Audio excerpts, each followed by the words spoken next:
Après 6 ans de minance, donc le Pi Network a été lancé aussi, donc le mainnet de Pi Network a été lancé ginnaaw juróom-benni at yoo xam ne ñu ngi ko doon miné donc ñëpp ñi nga xam te ne ñu ngi doon miné Pi donc bis bi ñu doon xaar mooy yi nga xam te ne moom mooy mainnet bi donc lancé nañ ko le 20 février donc Pi's Open Network has launched. Voilà, donc léegi Open Network has launched. This means that external connectivity of Pi Network is now. Voilà, donc li nga xamante ni kon moom mooy externe connectivity wala maanaam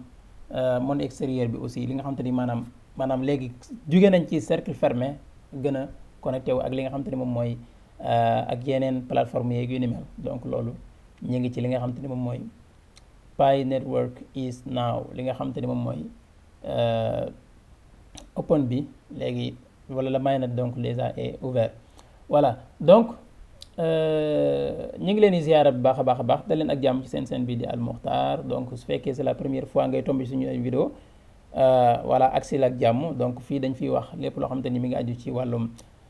business donc notamment gën caa rawati li nga xamante ne moom mooy crypto-monnaie donc plus précisément ak lépp loo xamante ne moom mooy wàllum action start-up et tout ça. Voilà, donc dalal ak jàmm su fekkee yooyu ñu ngi wax donc intéressé na la mën nga abonné donc bës ci cloche de notification bi bu ko defee yeneen vidéo yi nga xam te ni ñu ngi koy dugal donc bu ñëwee nga mën cee jot ci tàng-tàng bi incha allah. Voilà, donc comme ni ñu ko baaxoo defee donc chaque semaine donc effectivement vidéo bi nag Pi kese taxu ko jóg dinañ ci ñëw après ci fin vidéo bi mais comme ni ñu ko baaxoo defee donc dañuy capturer li nga xam te ni moom mooy information yu gën a fës ci li nga xam te ni moom mooy ci semaine bi concernant la crypto ak li nga xam te ni moom mooy marché wu crypto bi ak li nga xam te ni moom mooy bitcoin. Voilà, donc loolu kon bu ngeen seetloo ci semaine bi li ci xew wala comportement wu marché bi carrément wala bitcoin d'une manière générale wala donc ni ñu koy waxeeti plus précisément di ngeen gis ne bitcoin donc ci début semaine bi ñu ngi woon ay 93 000 dollars def nañ fi correction bu mel noonu jékki-jékki rek def voilà donc def benn montée flèche bu am solo demaat ba presque à 99 000 dollars presque jege woon nañ li nga xam te ne moom mooy 100 000 dollars yi. Voilà, donc lan moo waral loolu nag léegi jékki-jékki ñu revenir aat fi nga xam te ni kon moom mooy 95 000 dollars parce que loolu la ñuy wax fii journal di ko ñu dit quoi donc après être approché des 100 000 dollars à la mi-journée donc bitcoin est de retour aux 95 000 dollars. Voilà, donc kon lan moo waral loolu donc dinañ jéem a jàngat information yi jéem a xool exactement kon lan moo waral loolu dinañ leen ko wax léegi. Donc comme bokk na ci gën a fës ci semaine bi donc ay déclaration yoo xamante ni ki nga xamante ni moom mooy Donald Trump def na ko concernant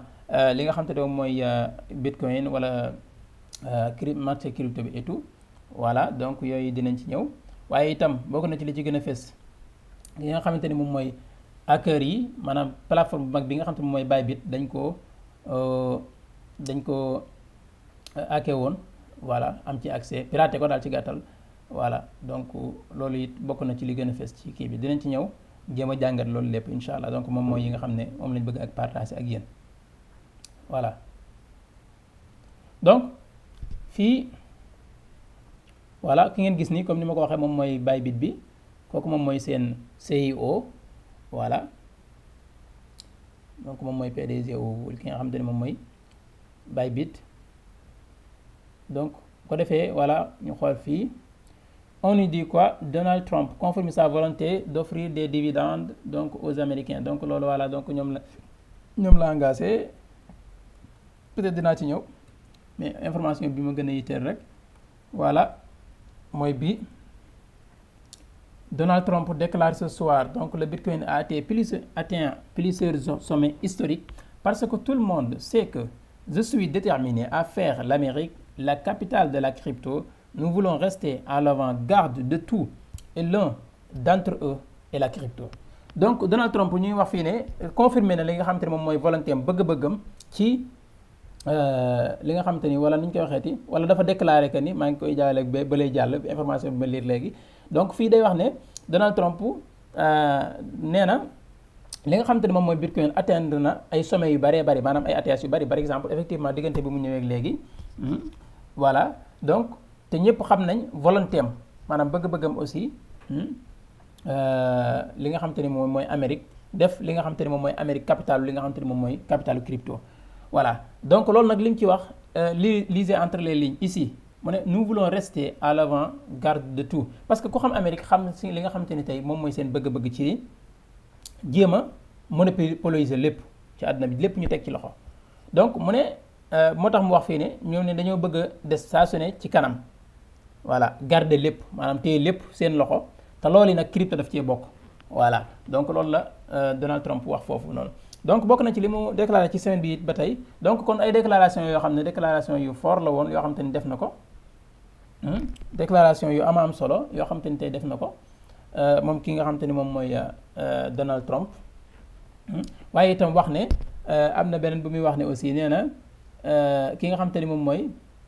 dina mettre en fin li nga xam te ni moom mooy li nga xam te ni moom mooy guerre bi nga xam te ni Biden doon na ko def contre li nga xam te moom mooy marché crypto waaye contre li nga xam te moom mooy Bitcoin donc loolu dina ko arrêté voilà donc fii ñu ngi wax ne Elon Musk donc mi ngi souhaité proposer Donald Trump li nga xam te ni moom mooy benn chèque $5000 pour boo xam dañ koy envoyé contribuable yi nga xam te ni tey grâce aux économies réalisées parce que DOS bi ngeen fàtte moom mooy département wu kii boobu noonu bi nga xam te ne moom mooy wàllum efficacité bi nga xam te ne moom lañ dénk Elon Musk Department of Government and Efficiency voilà defe naa noonu la tuddoon suma juumul voilà donc boobu nga xam ne moom lañ dénk parce que lépp li nga xam te ne ñi ngi koy sakkanal wala xaalis boo xam ne mi ngi daan dugg fu mu war a ñu gën koo yaxanal da nga loolu wax naa am na information bu leen jox léegi ne mi ngi wax mën a confirmer volonté am ci jox américains yi dividende yoo xam ne day bàyyi ko ci yooyu noonu donc proposition bi nga xam te ni tamit ki nga xam te ni moom mooy Elon Musk def na ko moo xam ne day bàyyi ko ca loolee voilà donc fii tamit ñu ngi wax ma ne lancé ce matin à 9h donc lii dafa concerné Pi dinañ ci ñëw gën cee yaatal Pi Network s'échange actuellement donc 1,4 $, donc loolu defe naa moom mooy keroog le 20 la woon le 20 février voilà donc léegi fii rek muy wax ne commentaire am la lii moom la concerné donc la vaporware inattendu voilà donc voilà day ab question poser question voilà mais voilà ak emoji boobu noonu voilà donc xam naa dinañ ñëw gars yi ñu ngi koy xaar aussi dinañ ñëw wax ci li nga xamante ni moom mooy Pi Network donc ñu dellu si ci li nga xamante ni kon Donald Trump dafa def ay déclaration yu am solo donc yoo xamante ni jàpp nañ ne bokk na ci li nga xam ne moom moo poussé marché bi aussi mu dem à l'avant ci jógee foofu mu nekkoon dem bu gaaw parce que BTC def na presque 3% Ethereum 4 ba 5% voilà gis ngeen ko dem à 3800 et quelques voilà donc loolu lépp gis ngeen ko ci biir semaine bi voilà donc voilà ñu taxaw fii tuuti ki nga xamante ni moom mooy voilà ki nga xamante ni moom mooy ni ñu koy waxeeti DG wu wala CIO bu ki nga xamante ni moom mooy Bybit wax naa leen léegi Bybit moom la ñu hacké moom la ñu piraté voilà donc bi nga xamante ni tey par exemple pirate boobu am na nag gis nañ ne marché bi tamit dafa wàccaat rebondiraat dem ba presque wala en tout cas bokk na ci mën nañ jàpp ne bokk na ci li nga xam te bokk na li poussé marché bi aussi mu daanu parce que Bybit nekkul plateforme bu ndaw voilà nekkul plateforme boo xam ne plateforme bu ndaw la voilà donc am na information bu ma bëgg a partager ak yéen aussi donc loolu mais loolu yemuma ci loolu donc li ma bëgg wax foofu rek li ci am solo mooy liñ ci remarqué mooy solidarité bi nga xam te ne am na entre eux maanaam ñi nga xam te ne ñoom mooy échangeurs yi mag yi te ñu mën cee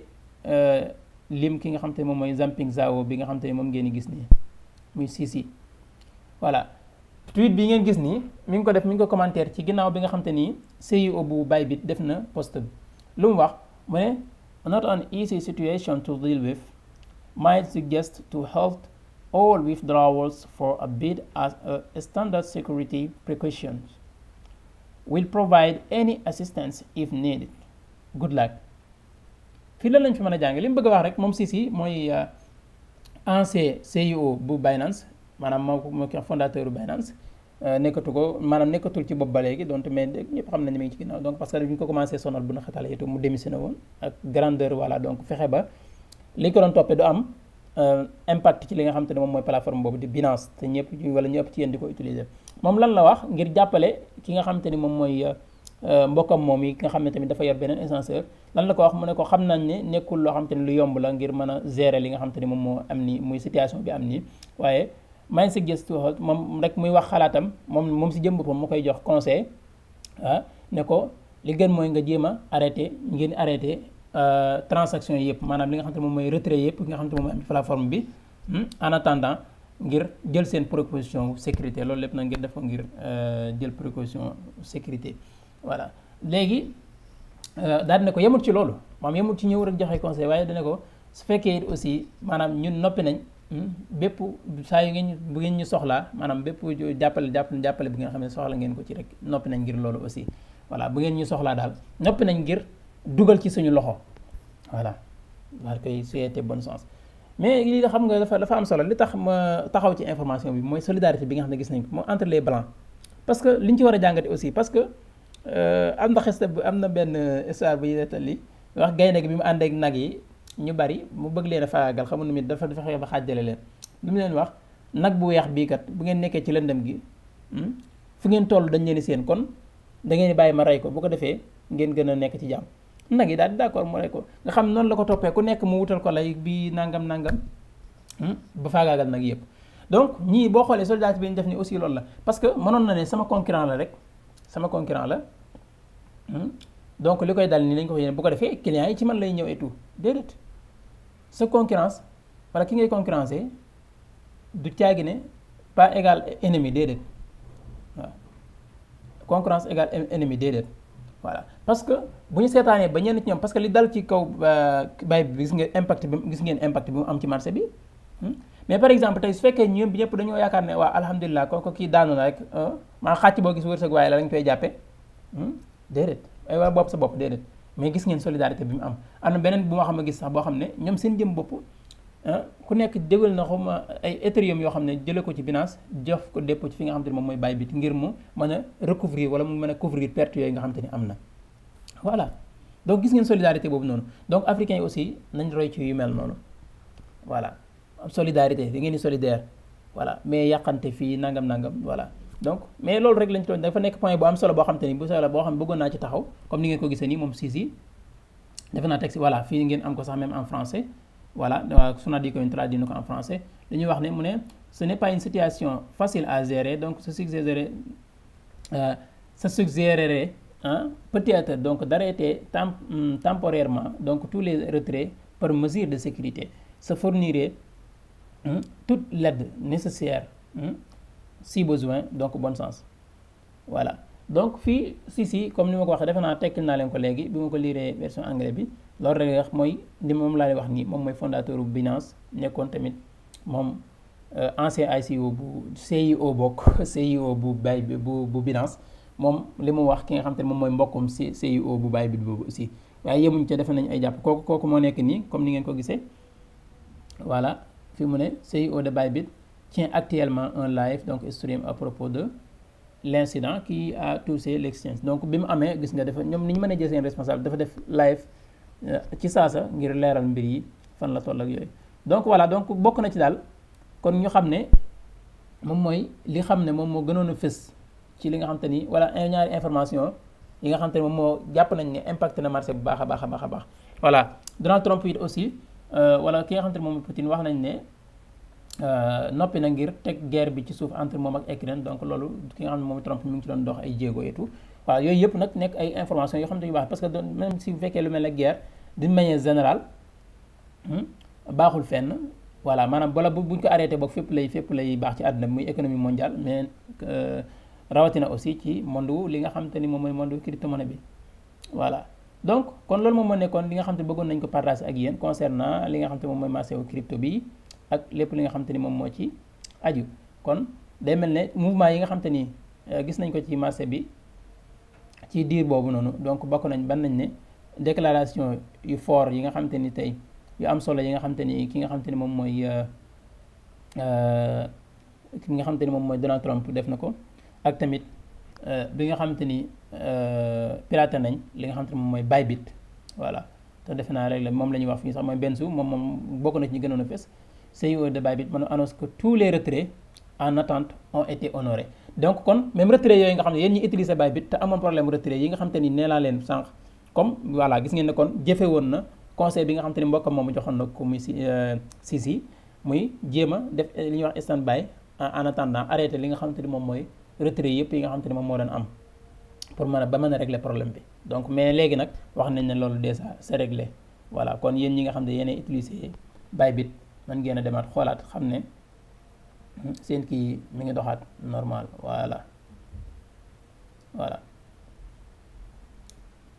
voilà donc loolu moom moo nekkoon li aju ci kii bi léegi ñu ñëw ci li nga xam te ni moom mooy ñu bari di ko xaar wala li nga xam te ni tey moom mooy Pi Network comme ni ma ko waxee léegi après li nga xamante ni moom mooy 6 ans juróom-benni at yoo xam te ni ñi ngi ko doon miine wala pionniers yi ñi ngi ko doon def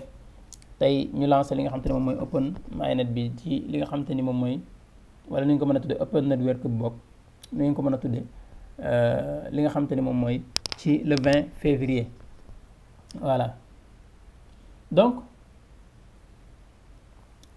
donc moom moo nekk nii annonce bi moom moo nekk nii mën nañ ci ñëw voilà donc puis voilà léegi nag war ngeen a laaj kon lan moo waral coow li donc puis lancé nañ ko donc d'accord léegi lan moo waral coow li ko waral weesuwul lu dul parce que ñu bari fekkee yéen a ko doon suivre bu baax a baax dafa am lu ñuy tuddee CCV mooy Global Consensus Value voilà moom prix boo xam ne pour muy leer dès le départ du waa Pi si yéen jëm bopp ñoom ñoo ko teg wala dara déedéet pour muy leer voilà parce que ni ma koy waxee saa su ne prix wu crypto même ñi nga xam ñoom ñoo ko moom du ñoom ñooy définir prix bi voilà pour muy leer voilà donc mais ñenn ci communauté bi wala ñu ëpp ci communauté bi mën nañoo wax loolu ba tey waaw en tout cas daal tasoon na loolu ba ñoo xam ne muy Afrique wala même ba Asie ñoo xam ne dañoo am lu ñuy wax def épaulé wala def li nga xam te ni moom mooy prix wu consensus boobu noonu muy $314 159 bu ñu wax ne moom benn Pi moom la war a jar wala moom la doon jar moom la war a jar daal ci gàttal voilà parce que jaragu fa léegi voilà donc la moo nekk prix wu CCV bi fu ngeen toll ngeen koy dégg léegi nag bi nga xamante ni tey lancé nañ kii bi nga xam ne def nañ ouverture li nga xamante ni moom mooy réseau bi bu ko defee yeneen essentiels yi am possibilité wu listé ko bi ñu ko listé en réalité gis nañ ne prix bi jegewul foofa sax voilà donc ñu ngi ko listé presque plateforme bari 0,00 nangam donc en tout cas gis nañ ne pompé na ba $3 ci yenn kii wala $2 yu tegal voilà donc de toute façon loolu moom moo nekkoon li nga xamante ni mooy bis bi nga xamante ni moom la def tolloog loolu nag li may wax ni inventé wu ma ko comme ñoom ñoo ko wax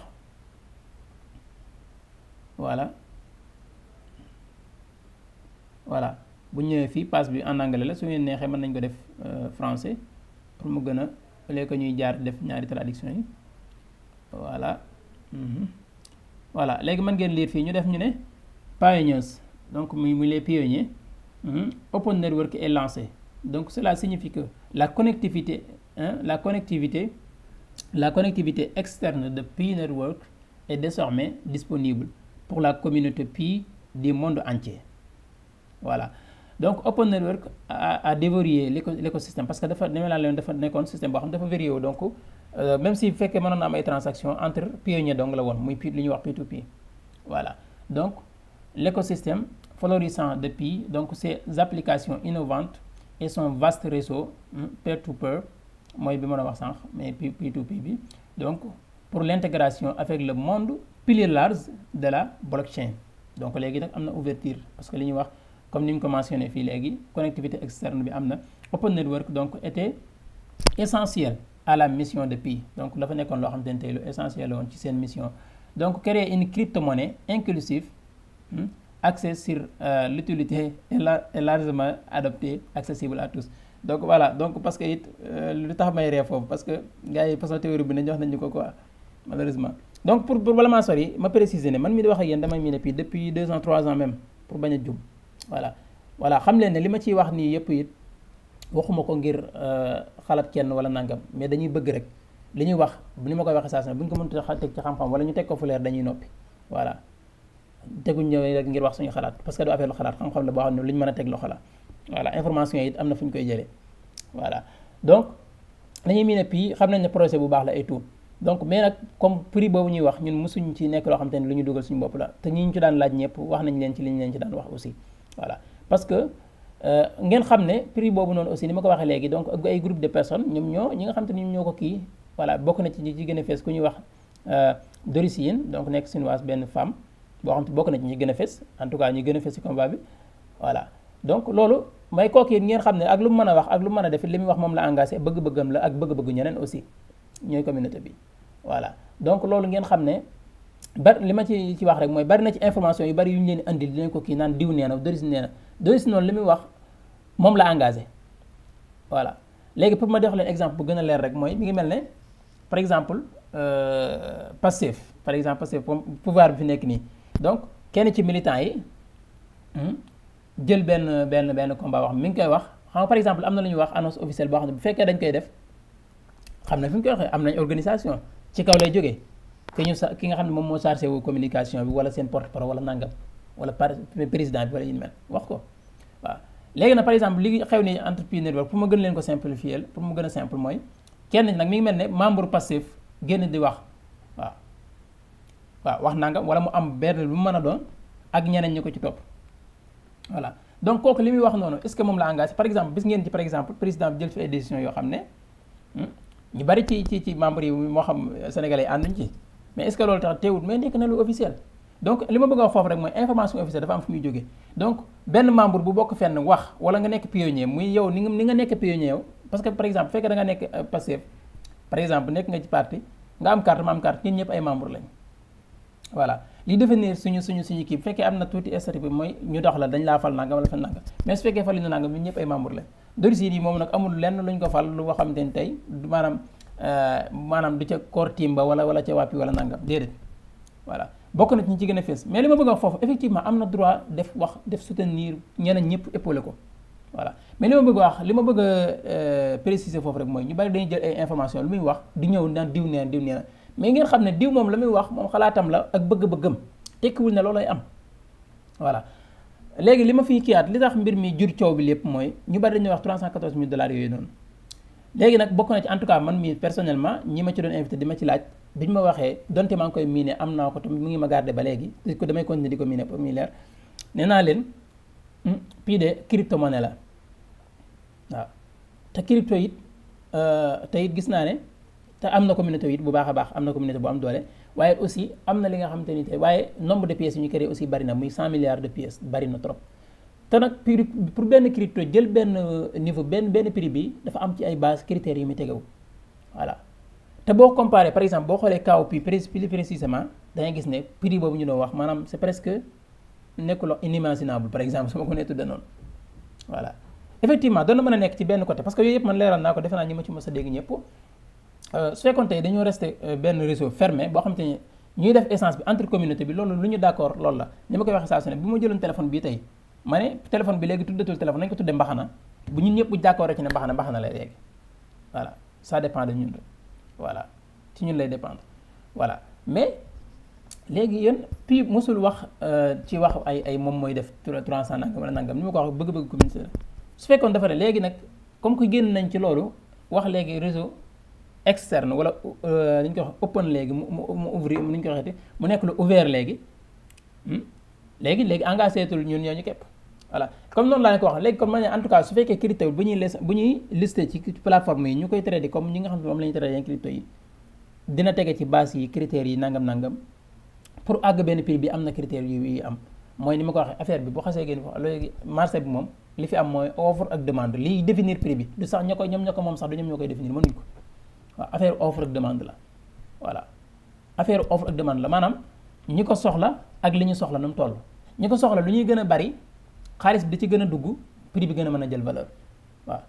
loolu tamit lu muy gën a raar lu muy gën a néew xaalis bi gën faa bari mu gën a jël valeur loolu mooy affaire offre ak demande waaw donc liy définir prix wu crypto loolu la pour muy leer ci bopp nit ñu bari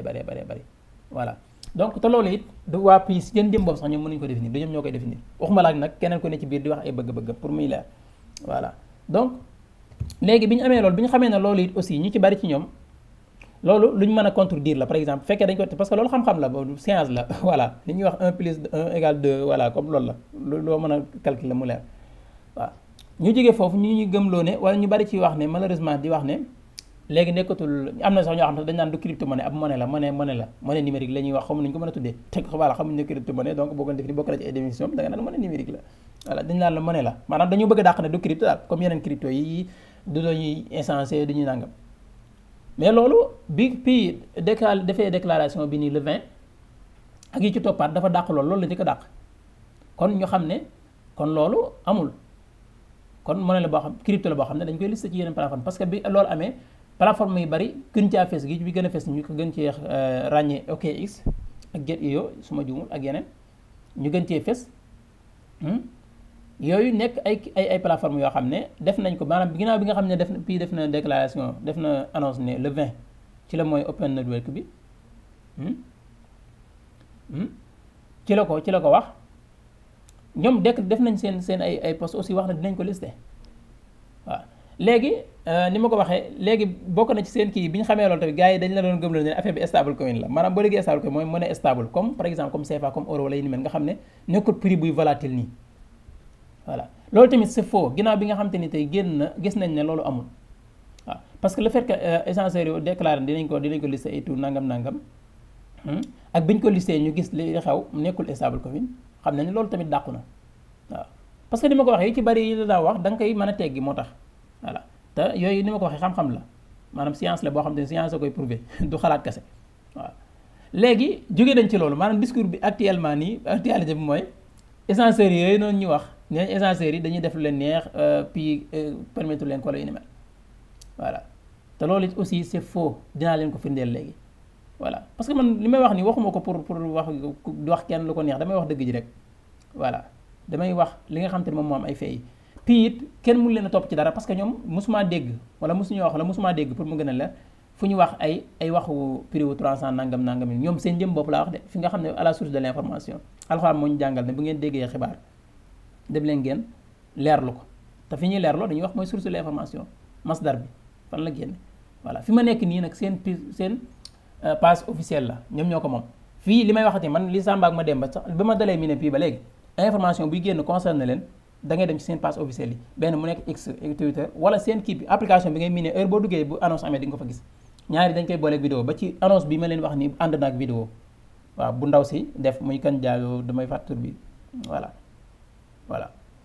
muy cofondateur la ak Nicolas donc ñoom ñaari ñoo ko fondé donc moom si jëm boppam def na vidéo bi moo ànd ak annonce bi ma leen di liiral nii point yi may kii ñoo ànd bu ngeen demee kon loolu li ma bëgg a wax rek mooy soxla woo ma Samba wala ma dem ba ñëw di la wax ne la information sàng am na puis annonce yi ñuy def nii yëpp yéen ñëpp ci mën a amandoo accès kon yaa xayti mbalaan information yi bari yi ñeen andil di nangam fee nangam fu ñu ko jëlee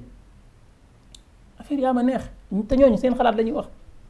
voilà kon puis ñoom li ñuy wax ñoom la engagé lu leer la ñuy wax ñoom la engagé léegi keneen ku fi wax leneen lu dul loolu it aussi yow la engagé pour muy leer voilà donc kon comme ni ngeen ko gisee fii ñu ñëw rek par exemple leer nee naa leen sànq exchange yooyu ñuy wax ne par exemple ñu bari di wax ne mbir mi kiiwul loolu c'est faux voilà PIS jëm boppam moo leen approuvé muy OKX ak yeneen yi nga xam te ne moom PIS moo approuvé loolu dinaa leen ko firndeel voilà parce que am na lu ñuy woowee KYC muy know your customer bi nga xam ne individuel maanaam pionnier ñoom ñoo ko war a def maanaam muy identification rek maanaam connaître votre client en français maanaam da ngay def identification ñu xam yaay kan lii du robot du nangam ñu xam ne vraie personne la daal ci gàttal am na tam lu ñuy wax KYB muy know your business loolu pour entreprise yi la vérification boobu la ñuy def waaw léegi kon loolu ku ko def ku ko def puis def KYB boobu comme ni nga defee yow KYC ba jàll wane ne yow mii vérifié nañ la nga am droit ni ngay utiliser say puis ñoom it noonu la ñu amee droit def li nga xam te moom liste bi voilà pour wane ne rek ñoom ñii ñoo leen ko def par exemple comme nit ñi dañu bëgg a gëmloo que ni par exemple même si su fekkoon tey par exemple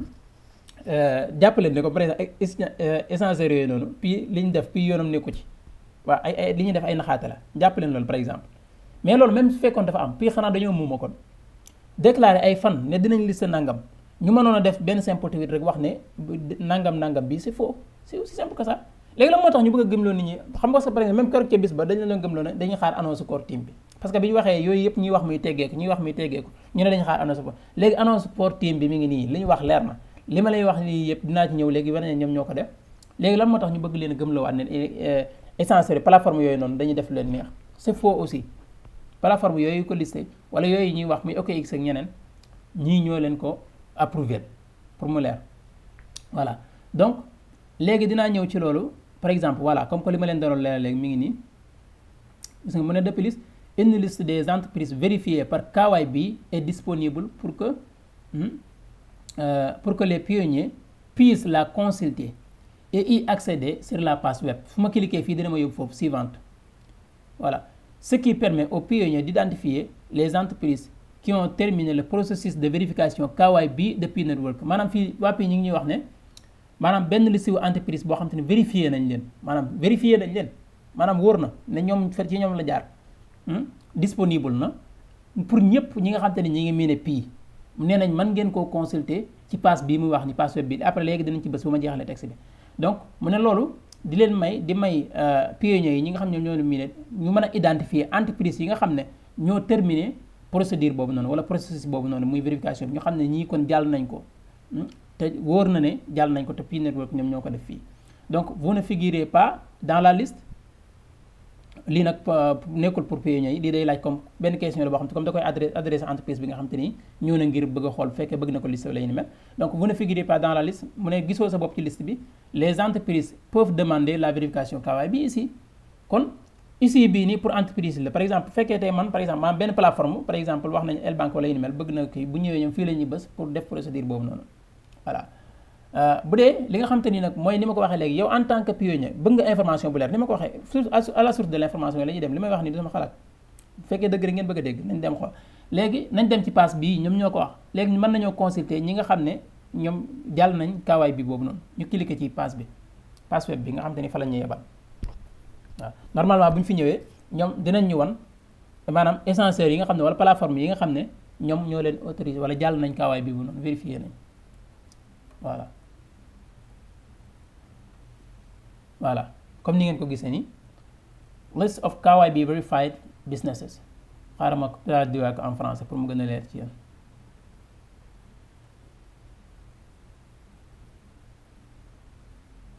voilà fii lu ñu wax lire leen bu baax liste des entreprises vérifiées par KYB muy know your business gisoo fi ñu wax ne les entreprises vérifiées via KYB et intégrées à Pi sont répertoriées ici maanaam dañ nañ ko liste fii donc nous vous conseillons de toujours vous référer à cette liste chaque fois que vous interagissez donc avec des entreprises qui prétendent être sur PayMyNet lii rek da nga koy def effectivement te voilà par exemple xam nga kuy communiquer nii xaw tuumaal donc keneen nit ñi si jëm boppam ñoo bëgg lu ñu koy wax lu lëndëm wala dem di wuti feneen information fi ngeen ko jëlee fu dul fii ñoom ñu wax ko da ngeen di wax lu leen neex voilà parce que fii ñu ngi ñuy wax ne keneen ku ngeen gis muy prétendre te nekku ci liste bi maanaam muy liste bi wala yu ni mel def leen ci attention voilà léegi nag fii kon dañuy cela veut dire que ni kon ñi ngeen gis fii ñëpp ñoom ñoo leen autorisé lool démb bi may mujjee consulter lii cadre yi ñoo fi nekkoon tey MEX yokku na ci kon cela veut dire que ni donc comme ni ñu ko bindee foofu ci suuf entreprise mën nañu continuer di def li nga xam te ne moom mooy KYB bi soo ko xasee def amatul problème di nga am droit liste li nga xam te ne moom fii yéen ñi nga xam te aussi yéen a ngi utilisé MEX bu ngeen xoolee premier jour bi effectivement donte MEX listé woon na ko kon boobu da nga xam ne amagul autorisation bi listé woon na ko mais da ngay gis ne boo bëggoon def dépôt du jàll dañ koy suspendre mais muy OKX mii ñi nga xam te ne def nañ dépôt yëpp jaar nañ OKX Bitget Gate.io ak yeneen Pionex bi muy Pionex voilà fii li ma leen bëgg a wax kon lii lu ñu inventé ñoom seen dim bopp ñoom ñoo ko fi def léegi keneen ku leen bëgg a gëmloo ne ñii essenciels dañuy def leen neex dañuy wax ay essenciels yu mag lañ ay plateformes yu mag lañ yoo xam ne ay milliards moo fay jaar par jour ay milliards laa leen wax kon loolu du caaxaan waaw puis mënut a seetaan ñoom ñu liste def benn annonce affaire comme si que comme di affaire yaa ma neex ñu mës bàyyi leen ci noonu déedéet kon liñ leen di gëmloo ne leen essentiels yi dañuy def leen neex c'est faux prix bi mbir mi génn na waaw te li ma leen waxaat nag comme par exemple Pi projet bu baax la effectivement am nañ ay objectif te li ñu bëgg noonu muy adaptation mondiale loolu jotewut ak dara prix loolu l'essentiel monnaie bi nga utiliser parce que Bitcoin El Salvador def na ko ak BTC Centrafrique def nañ ko ak yeneen loolu c'est possible du problème même ñun ñii ni ma koy waxee ni ma koy joxe misaal saa su ne ñun suñu jëm bopp par exemple bu fekkoon dañuy def maanaam par exemple ma ne ñëpp ñi nga xam ne ñoo abonné Al Mokhtar bépp service bu ñuy def léegi nañu utiliser Dogecoin wala XRP suñ ko bëggoon tey mën nañ ko def kon loolu du problème te loolu mën nañ ko def avec suñu ay plateforme yu ñu yor bu may fay XRP soo may fay ma XRP loolu aussi du lu bees c'est possible ak yëpp loolu bu ñu leen bëggee gëm noonu naa puis loolu la bëgg nangam loolu jotewut ak dara prix voilà maanaam ku mi ngi mel ne yàlla ak yàlla loolu mën nañ ko def te loolu jotewut ak dara prix léegi kon problème fi mu nekkoon mooy prix boobu ñu doon gëmloon nit ñi te ni ma ko waxee bàyyi koowul ci waa Pi pour muy leer Pi kenn mënu leen ci topp lu ngeen leen ci wax da ngeen leen tooñ Pi ñoom liñ bind leer na te comme ni ko vidéo bi ni ñu ko waxee ci vidéo bi man seetaan naa vidéo bi ndaw si wax na ko effectivement lii réussite la aussi effectivement réussite la parce que ku xam crypto ni muy doxee ak xool nombre de pièces yi nga xam ne waa Pi créé nañ ko muy 100 milliards de pièces prix bi mu génne nii war ngeen a sant waaw war ngeen a sant parce que te nag bu ngeen ci xamul mooy total supply bi disponible ci marché bi maanaam ñu bari pionniers yu bari seen i prix dañ ko bloqué parce que waxaale wu ma ñi nga xam ne seen i pièces maanaam yoo xam te ne déjà mënuñ ko utiliser parce que ñi nga xam te ne ñoom lañ invité defuñ seen KYC jàlluñ ko même yi nga xam ne dañoo verrouillé woon